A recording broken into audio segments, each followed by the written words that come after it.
تو ہم نے تعلق میرے بھائیوں دین سے رسمی نہیں رکھنا، ہم نے تعلق دین سے حقیقی رکھنا ہے۔ روح کا تعلق دین سے ہو تو ہمارا دین کارگر ثابت ہوگا۔ سمجھ میں آئی؟ ہاں۔ اب ہوتا کیا ہے کہ ہم نے دین کو صرف رسم کے لیے رکھ لیا، حقیقت کے اندر ہماری روح کا تعلق دین سے آج تک پیدا ہوا ہی نہیں۔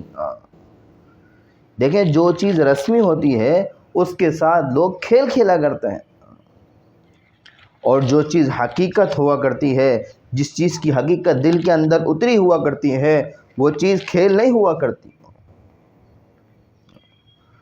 ایک محفل ہے، اس محفل میں آ کر کوئی ایک سانپ پھینک دے، سانپ، ایک دم اس محفل کے اندر کیا ہوگا؟ شور برپا ہو جائے گا، سارے خوف زدہ ہو جائیں گے کہ کیا ہے، سانپ آ گیا۔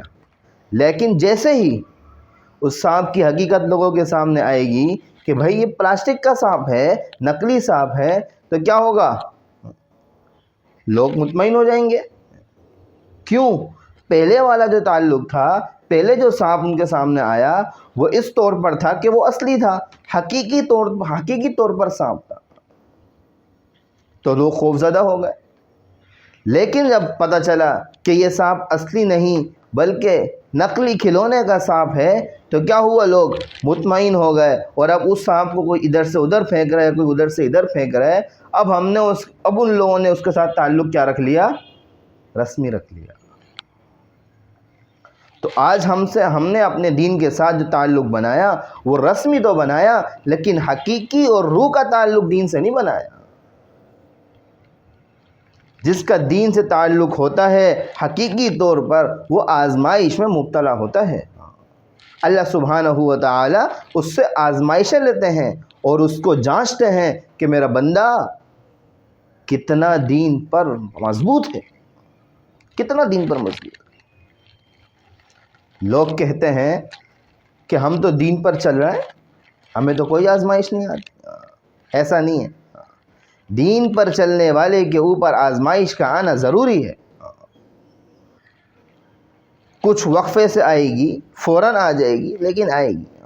صحابہ پر بھی دین کی آزمائش لائی گئی، دین کو جانچا گیا۔ تو میرے عزیزو، ہم نے دین کے ساتھ تعلق کیا رکھنا؟ حقیقی رکھنا، تاکہ کل کو اللہ سبحانہ و تعالیٰ کی بارگاہ میں جب ہماری حاضری ہو اور اللہ سبحانہ و تعالیٰ جب ہم سے اس بارے میں پوچھیں کہ او میرے بندے، تو نے میرے دین کے ساتھ کیا سلوک کیا، تو ہم اللہ سبحانہ و تعالیٰ کے آگے سرخرو ہو کر کہیں کہ اللہ ہم تمام امتحانات میں کامیاب ہوتے چلے گئے، اور تیرے دین کی حفاظت کے لیے، تیرے دین کی سربلندی کے لیے جو ہم سے ہو سکا ہم نے وہ کیا۔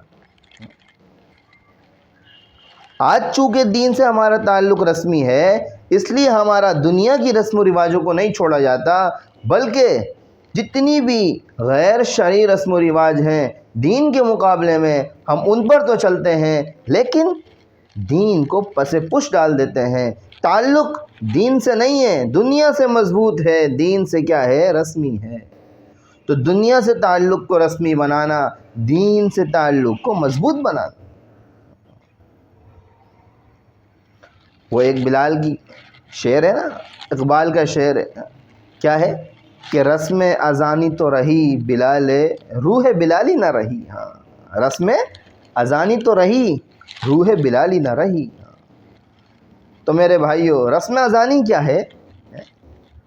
ساری دنیا کے اندر اذان ہو رہی فجر میں، اللہ اکبر اللہ اکبر اللہ اکبر اللہ اکبر، لیکن وہ جو بلال کی روح میں تڑپ تھی کہ بستر سے اٹھنا ہے، صحابہ کے اندر جو تڑپ تھی کہ بستر سے اٹھنا ہے، مسجد کی طرف جانا ہے، اپنے اللہ کے آگے کھڑے ہونا ہے، وہ چیز مسلمانوں کے اندر سے نکل گئی۔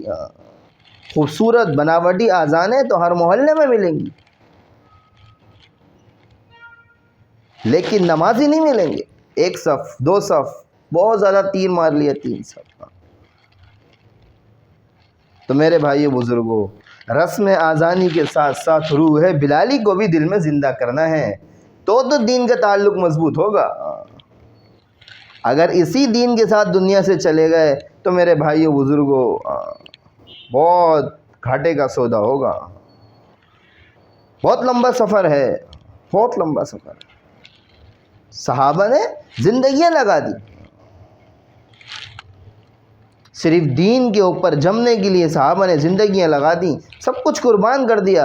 حضرت عمر رضی اللہ تعالی عنہ, اللہ اکبر, لو کان بعدی نبیا لکان عمر, جس کے بارے میں آپ اللہ سبحانہ و تعالیٰ کے پیارے محبوب جناب نبی کریم صلی اللہ علیہ وسلم ارشاد فرما رہے ہیں کہ اگر میرے بعد کوئی نبی ہوتا تو عمر ہوتا. اس کے بارے میں کیا فرمایا جا رہا ہے؟ پیارے محبوب کے پاس آتے ہیں, کیا فرمایا؟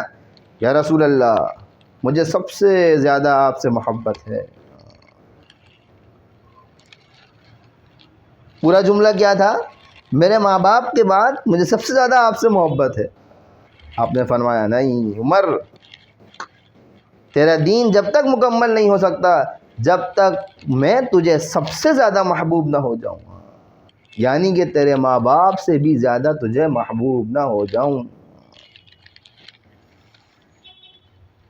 اللہ سبحانہ و تعالیٰ کے پیارے محبوب نے صحابہ کے ایمانوں کو ایسا مضبوط کیا, دنیا سے تعلق کو کاٹا, حقیقی دین زندگیوں میں اتروایا بھی اور اس پر چلنے والا بھی بنایا.